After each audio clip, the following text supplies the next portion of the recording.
Hey, what's up, A-Push kids? We're here for our next lecture in AP US History. Today we're going to be covering topic 7.4, the progressives. Now, our learning objectives today are twofold. First, we have learning objective 7D, compare the goals and effects of the progressive reform movement, and 7E, compare attitudes towards the use of natural resources from 1890 to 1945. We have a few key ideas today and a lot of slides, so let's go ahead and kind of jump right into this today. Our first key idea says, some progressive era journalists attacked what they saw as political corruption, social injustice, and economic inequality, while reformers, often from the middle and upper classes, and including many women, an important point, worked to effect social change in cities and among immigrant populations. Now, up to this point, what we've been learning about, especially in cities and the industrial growth of the United States, is that there's a lot of issues going on. Now, the United States had entered the progressive era, which lasts from about 1890 to 1920. And during this time period, a variety of reformers are going to try and clean up the problems that had been created during the Gilded Age. Now, some of these problems, such as industrialization, had led to a rise in urbanization, immigration, poverty, and in many cases, dangerous working conditions. Additionally, at this time, city, state, and federal governments were oftentimes seen as corrupt, and corporate monopolies had limited competition as well as workers' wages. Now, some of the groups that were fighting most against some of these major problems were investigative journalists. Now, these investigative journalists were often known as muckrakers, and they exposed the corruption, poverty, and health hazards of monopolies. One of the most famous of these investigative journalists was a man named Jacob Riis, who took the pictures that you see here. His book, which was called How the Other Half Lived and was published in 1890, exposed urban poverty and life of the slums. Another major muckraker at the time was a lady named Ida Tarbell. Ida Tarbell wrote a book called The History of Standard Oil, published in 1904. This revealed Rockefeller's ruthless business practices and called for the breakup of large monopolies at the time. However, by far the most famous of all the muckraking journalists at this particular time was Upton Sinclair and his book, The Jungle. The Jungle was principally about the meatpacking industry and the unsanitary conditions that were found in slaughterhouses, mostly in Chicago, and would eventually lead to the government regulation of food industries, two laws that we'll talk about a little bit later on. Now, in addition to the muckrakers, other groups also attempted to help to reform society. These reformers often came from middle-class backgrounds and were Protestant Christians and embraced something called the social gospel movement.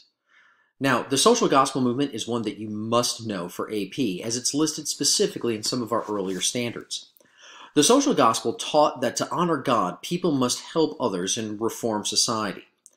Now, the most famous person that dealt with the social gospel movement was a lady named Jane Addams. Now, she's pictured on the bottom right there, and she created Hull House in Chicago.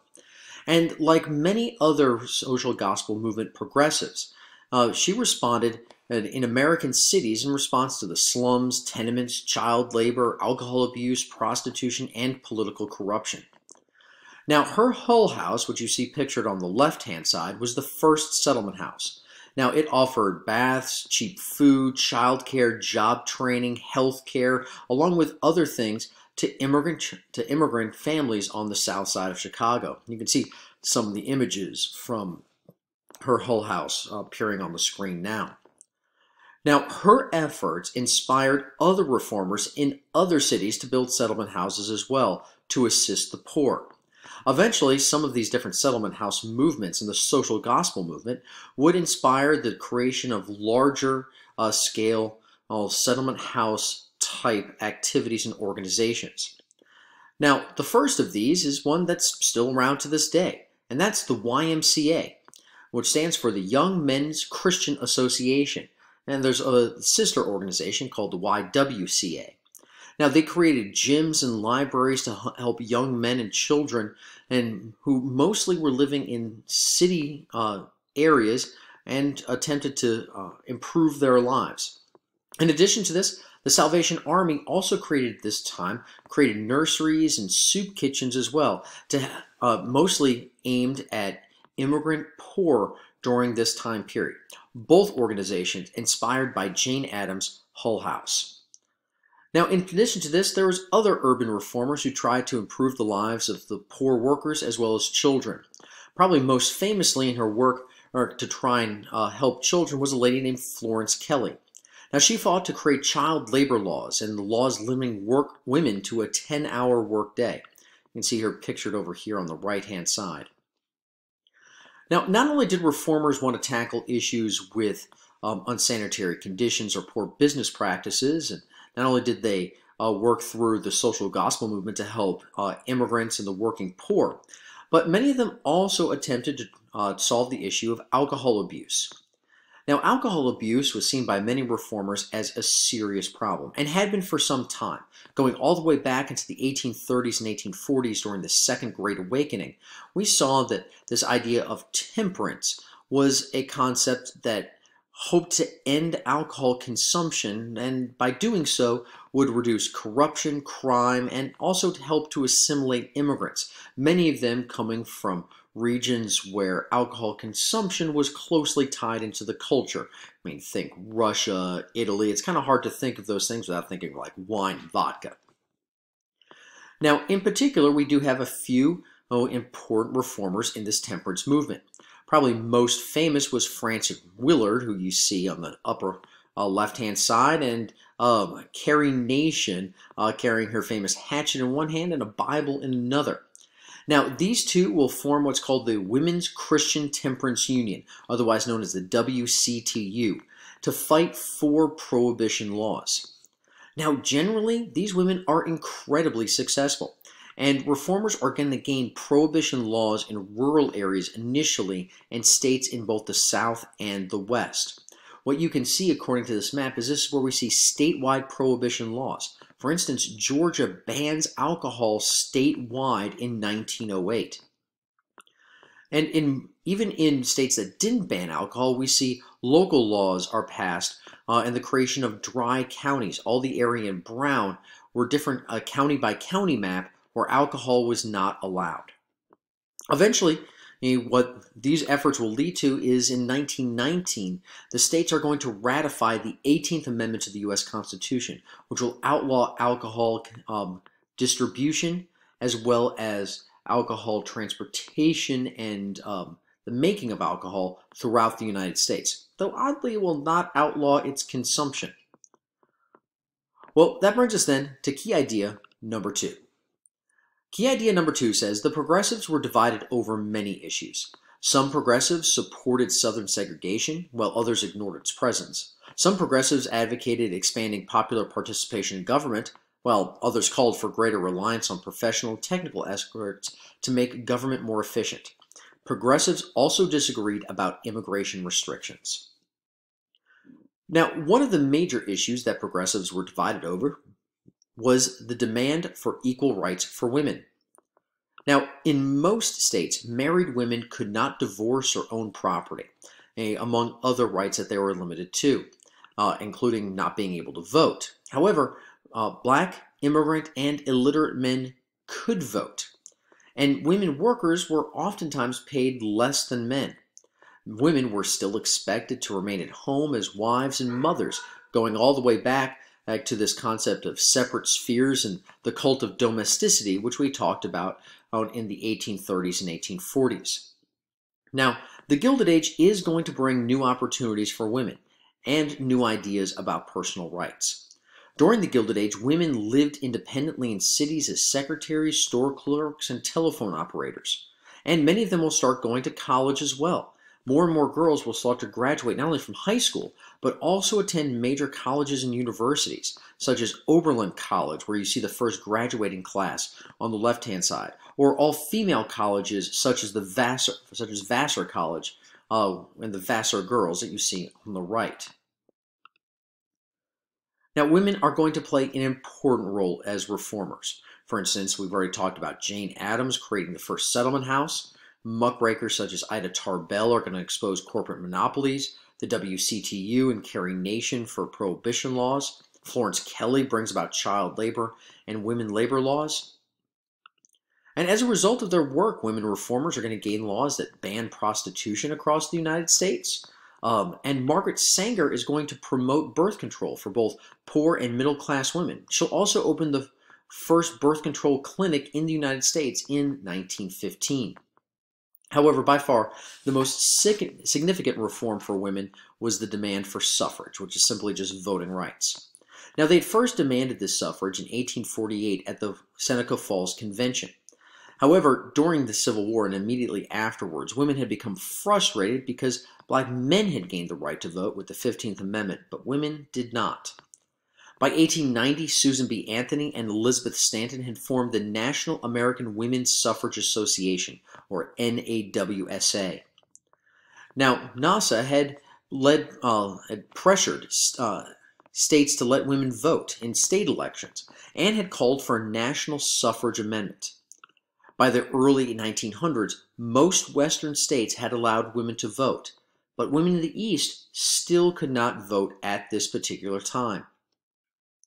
However, in part because of what happens during World War I, in 1920, the states are going to ratify the 19th Amendment, giving women the right to vote.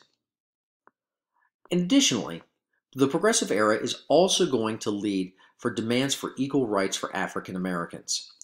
Now, during this time, 80% of all African Americans lived in rural areas in the South, mostly as sharecroppers. Now, at this time, as we already know, literacy tests and poll taxes limited black voting, and Jim Crow laws segregated African Americans in schools, hotels, restaurants, trains, and other public facilities. And as we talked about, Plessy v. Ferguson, passed in 1896, declared that segregation didn't violate the 14th Amendment and codified these separate drinking fountains, the separate bathrooms, all those types of things. As we know, lynching and violence were very, very common during this time period. Now, as we've already somewhat mentioned before, we do see some reformers during this age step forward, including Booker T. Washington, born in Virginia as a slave. He works hard, gets his own education at Howard University, becomes a teacher in his hometown after the Civil War, will eventually found the Tuskegee Institute to train not only black workers but also teachers, and he argued in favor of accommodation, that African Americans should work hard, educate themselves, and earn the rights that they wanted. Giving his famous Atlanta Exposition address, he warns that the greatest danger, or quote unquote, is that in the great leap from slavery to freedom, we may overlook the fact that the masses of us are to live by the productions of our hands and fail to keep in our minds that we shall prosper as we learn to dignify and glorify common labor. Now, on the other side of the coin, W.E.B. Du Bois had a very different view of race relations than Booker T. Washington. Du Bois was born in Massachusetts, the first black man to graduate with a doctorate from Harvard University, and he opposed the Atlanta Compromise and called for immediate civil rights and the promotion of what was referred to as the talented tenth of young black leaders. He said, "We claim for ourselves every single right that belongs to a free American, political, civil, and social. And until we get these rights, we will never cease to protest and assail the ears of America." In 1905, Du Bois and other black leaders are going to lead the Niagara Movement, named after the fact that it began at Niagara, and they demand an end to segregation and discrimination and economic and educational equality. As a result of their meeting, they're going to form the National Association for the Advancement of Colored People, the NAACP, in 1909 to fight for black equality. The NAACP is going to fight voting restrictions and segregation laws by using the 14th Amendment to file lawsuits. Now, Du Bois was the most outspoken early member of the NAACP, and he used the newspaper The Crisis to call attention to black causes. However, he wasn't the only one at this particular time. Another important African American figure at this time was the Jamaican immigrant Marcus Garvey. Now, he believed that whites and blacks could not coexist in America, and in 1907 he founded the Universal Negro Improvement Association to encourage blacks to return to Africa. Now, this should seem somewhat familiar to you. If you go all the way back into the early 1800s, you may remember the American Colonization Society founded by James Monroe, which attempted to do a similar thing. Now, he also believed in the creation of black businesses and promotion of what he referred to as black nationalism. However, Garvey will lose his credibility when he was jailed for mail fraud for his Black Star line and was deported back to Jamaica. Now, while women gained voting rights and labor laws, African Americans were unable to end Jim Crow during this time. They were unable to stop lynching or really gain economic equality. However, black leaders during this time period are going to inspire later generations to continue to demand change. Now, also in need of reform at this time were national, city, and state governments. Now, as we've learned about in the last unit, corrupt political machines controlled city governments, and political positions were gained mostly based on patronage and not merit. Corruption scandals during the Gilded Age had plagued the national government, and monopolists had used their wealth and their power to influence politicians to favor big businesses.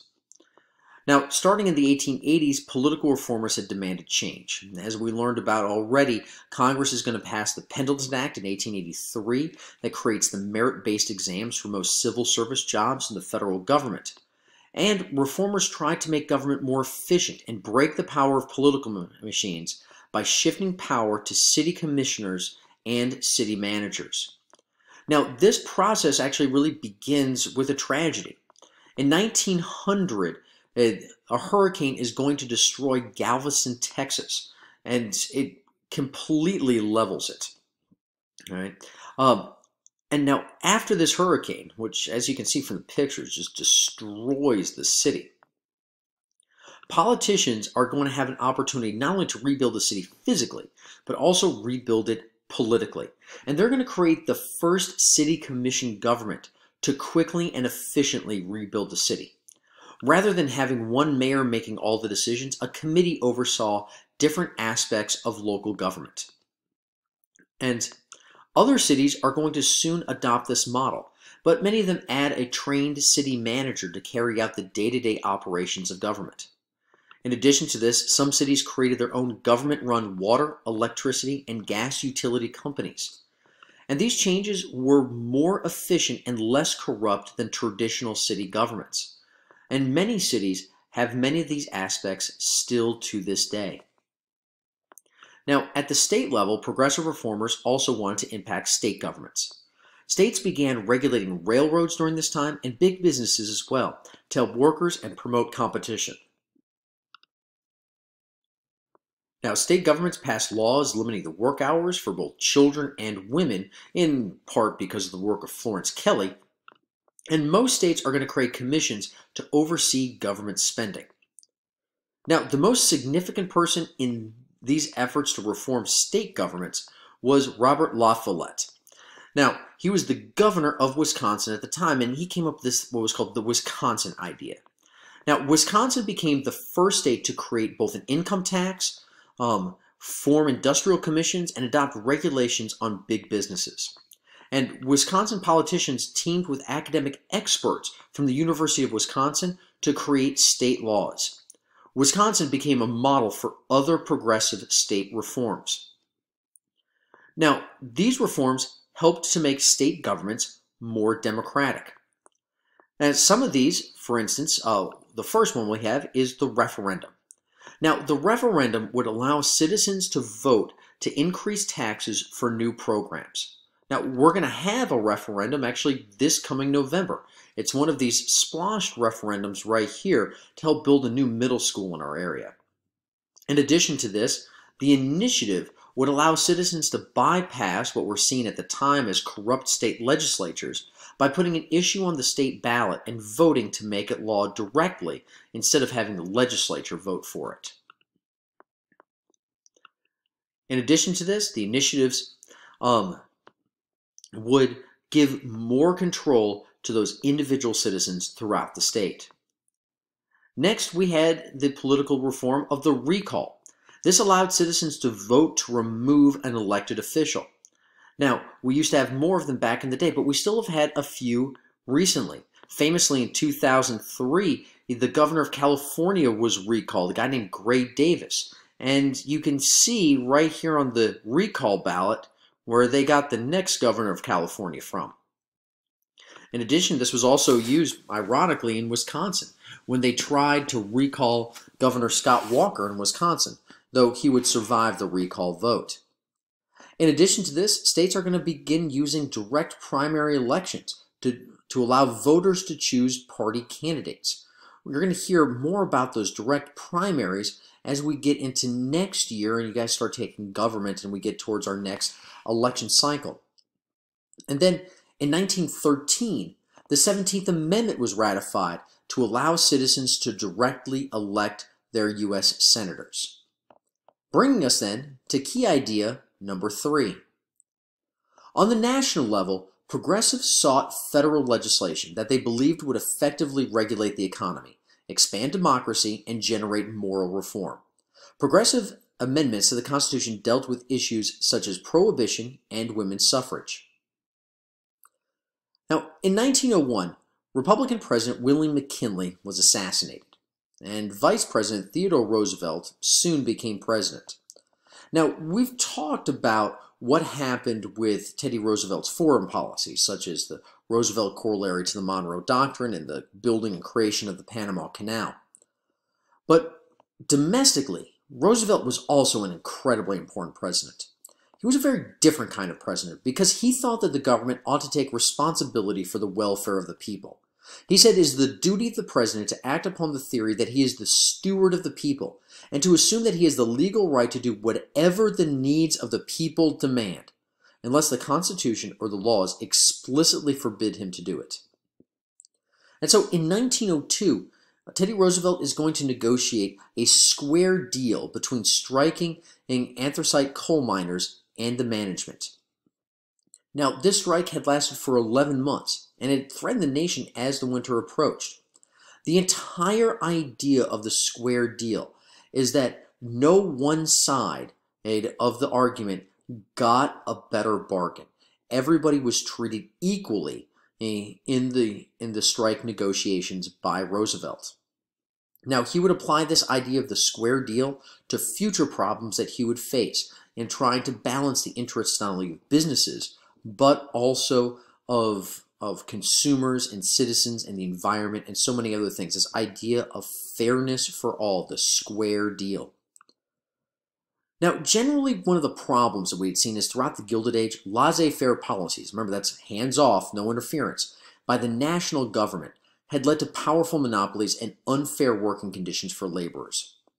Now, Congress had created the Interstate Commerce Commission, the ICC, in 1886 to regulate the railroads, and they had also passed the Sherman Antitrust Act in 1890 to regulate companies that restrict trade.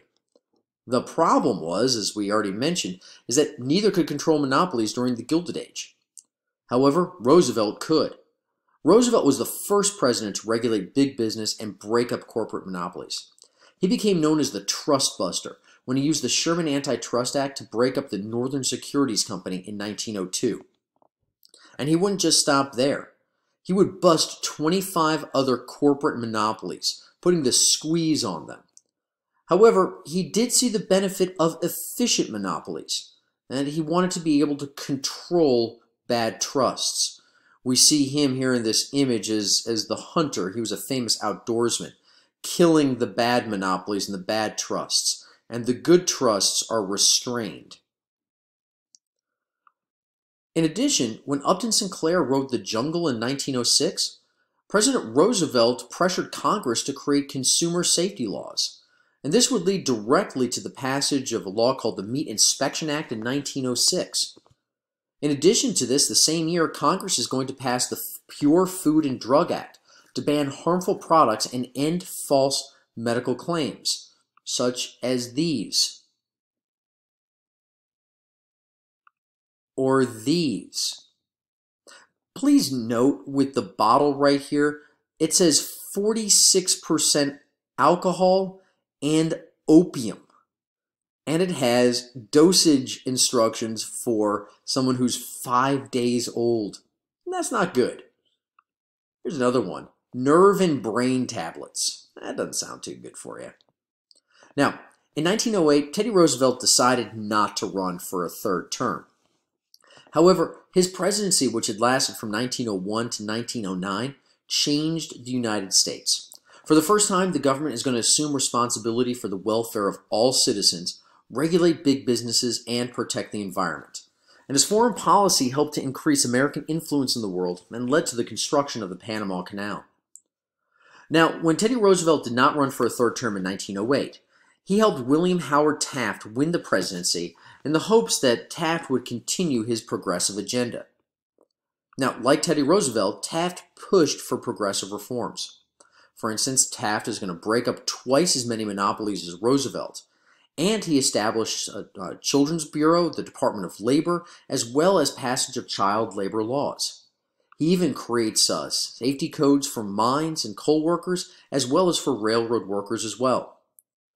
However, Taft also sometimes sided with the conservative wing of the Republican Party, and he's going to anger progressive Republicans when he supported a high tariff which helped large corporations.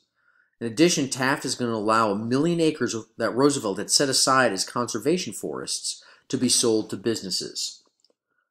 Now, Teddy Roosevelt and progressive politicians were disappointed in Taft's performance. And so, in 1912, Teddy Roosevelt will decide to run for president. However, the Republican Party picked Taft as their candidate. Not to be outdone, Roosevelt is going to form his own third party, called the Progressive Party, oftentimes referred to as the Bull Moose Party. However, the election of 1912 ends up being a really crazy three-way race. Taft was on the Republican ticket, Teddy Roosevelt runs for the Progressive Bull Moose Party, and the Democrats run New Jersey Governor Woodrow Wilson. Now, in the election, Republican voters are divided between Taft and Roosevelt, which means that the Democratic Woodrow Wilson is going to win the election of 1912. As you can see, he wins fairly handily in the electoral vote, despite getting only 42% of all votes cast. However, interestingly enough, Woodrow Wilson is going to be one of the most progressive presidents, certainly as progressive, if not more progressive, than Teddy Roosevelt was himself. And he's going to oversee a huge wave of progressive reforms. For instance, we're going to see the first national income tax, the direct election of senators, and the 18th and 19th Amendment will all be passed under his presidency. Now, Wilson is also going to regulate big business, and he pushes for the passage of the Clayton Antitrust Act, which would protect workers' right to strike. And he also creates the Federal Trade Commission to monitor unfair business practices at this particular time. Additionally, Woodrow Wilson is going to create the Federal Reserve System in 1913. It's oftentimes referred to as the Fed, and its main purpose is to regulate the amount of money in circulation to keep the economy humming along and to keep the economy strong.